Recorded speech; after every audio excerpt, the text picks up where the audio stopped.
Conor McGregor's reign as a two-belt champion lasted a whole 2 weeks, Jason. It's kind of funny how we go along with the two. So for those that are keeping track, yes, it did last exactly 2 weeks. He held up the belt, both of them in the octagon after Tyron Woodley so kindly gave him another belt to parade around with because he didn't have his own. You know and what? He was Tyron Woodley's a very chill guy. Yeah, That's what we realized. I don't think he cared about that. It was pretty amazing because I feel like a lot of people make a big deal of this, and Tyron Woodley's like, I don't care, take the belt. It's not his belt. It's exactly. your show. Yeah, I'm just, Very it doesn't nice. matter. And maybe he can hold it over him for if they do potentially come to fight, be like, I had to give you my belt to bail you out to make you stop crying. Kind behemoth of a man who can crush my skull with one hand. He is humongous, humongous. All right, so we have a brief timeline, actually, of the sequence of events from Conor McGregor's journey. So Conor McGregor relinquishes featherweight title. Daniel Cormier pulls out of UFC 206. Max Holloway versus Anthony Pettis named the interim featherweight title fight at UFC 206. So that's the other headline that, of course, we have to talk about.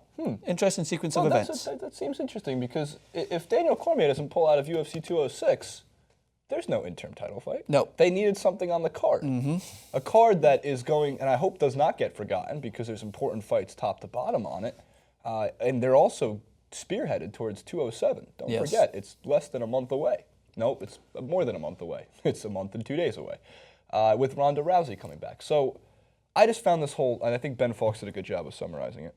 I found it interesting. I mean, it's just like the UFC, but at the same time, for the UFC's defense of this, to defend the UFC where I think we should, you have to give people something to pay for, something to watch. It's something the UFC's always done pretty well is they're going to give you $60 worth of fights if you're going to buy that fight, right? So when a fighter pulls out like Daniel Cormier, which it broke my heart, to be honest, because I think he's an honest guy, and I don't think he'd be pulling out for any other reason besides actual injury. Yeah. He's always been the guy who's never pulled out, and then John Jones, and always screwed with him over the past. But that's beside the point.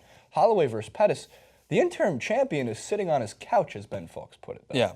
Aldo, he's just what's he doing? He's hanging out in Brazil? Yeah, and that article is great. It's the way that they think that UFC fans in general are little kids who are just going to be attracted to a gold shiny thing. It's like, all right, we're going to add a belt to this card. You're going to be there. I'm slightly that way. I'm going to be here to be the interim belt. The interim belt, I'm going to follow it. But it's like the term interim itself is hilarious. Like I remember when Conor McGregor was announced the interim champ. He's like, what do you mean the interim champ? What does that mean? Like, what are you talking about? Like, I'm the champ. If I win, I'm the champ. But I think that this, you're right. I think it was all kind of pre-planned. I think they were aware of Daniel Cormier pulling out beforehand. They had to rush to try and find something to draw in an audience. But after what UFC 205 posed, which was a fight that any of the top 3 fights in that card could probably headline this fight, no problem. If you're going to put like a Wonder Boy or a Woodley on that, it's just too soon. But in regards to it, I think we're going from Champions League football to Europa League football. This is going to be a Thursday night affair. I'm not too excited about it. I'm not going to completely discard it. We know that all these cards aren't action-packed with the headline names. Sometimes provide phenomenal fights in between fighters that are out there to prove their worth. So Holloway and Pettis, of course, is going to come in to try and attract a large amount of people to view it. I mean, there's going to be the go-to fans that are going to be there no matter what. But I was kind of looking forward to Cormier fighting. I was looking forward to him getting a chance to prove himself outside of the John Jones fiasco, because Anderson Silva is not proving anything to anyone. It's just him fighting to maintain the card. But I was looking forward to this fight. Well, first of all, Anthony Johnson is a tremendous fighter. Yes. Tremendous. From top to bottom, his size, stature, and his one of the things I was watching Rubin Black actually talk about was his way on some of his old fights. Yes. With Anthony Johnson is the angles he'll take in the octagon, which I just find fascinating. But I still would probably I just never want to count out Daniel Cormier, even though he's a boring fighter. His ground and pound is fundamentally sound, and that all rhymes, so that, of course, makes sense. I wanted to point out one of the things that Ben Fowlkes said, because he summed it up this way. You have one former champ who never lost the title, McGregor. One current champ who went from interim to genuine while he sat on his couch, Aldo. One deserving contender who won 9 in a row yet still can't get a crack at the real belt, Max Holloway. And another one who's won exactly one fight as a featherweight, yet still has the same chance to grab a new hunk of leather and metal with one successful night's work, Showtime Pettis. Yeah. First of all, I probably am going to put a lot of money on Max Holloway. I don't think Anthony Pettis is the same fighter he was 3-4 years ago. I don't think Anthony Pettis has proven his ability to be Showtime, to hold that nickname, which he used to be in many of his old fights, exciting from from end to end and brawling in certain fights and all those things. But I think Max Holloway.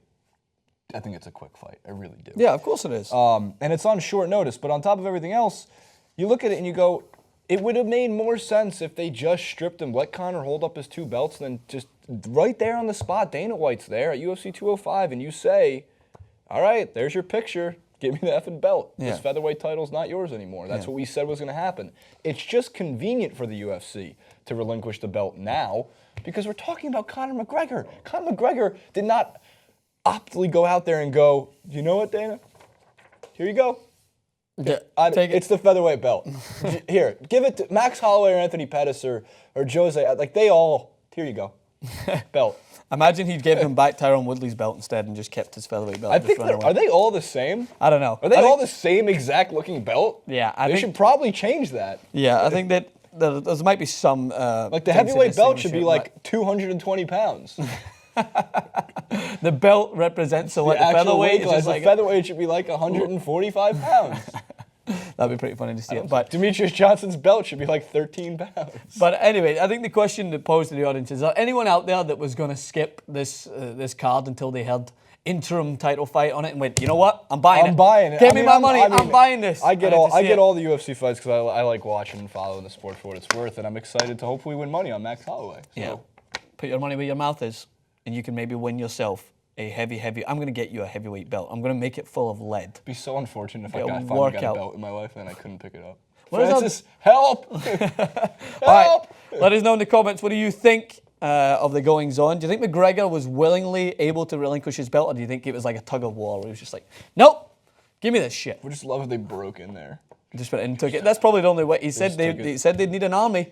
It seems they just needed desperation. Looks like May. May is the to be determined date-ish for McGregor's next fight, I guess. I'll mark it in the calendar. The baby coming and also medical suspension. No, he doesn't have. He can get touched. He doesn't nothing. Look at me. I'm fresh. I'm fresh. He didn't get touched in the fight. He didn't get touched. All right, comment below. All the good stuff. Twitter, Francis _Maxwell, Jason Rubin 91, TYT Sports, and we'll see you guys.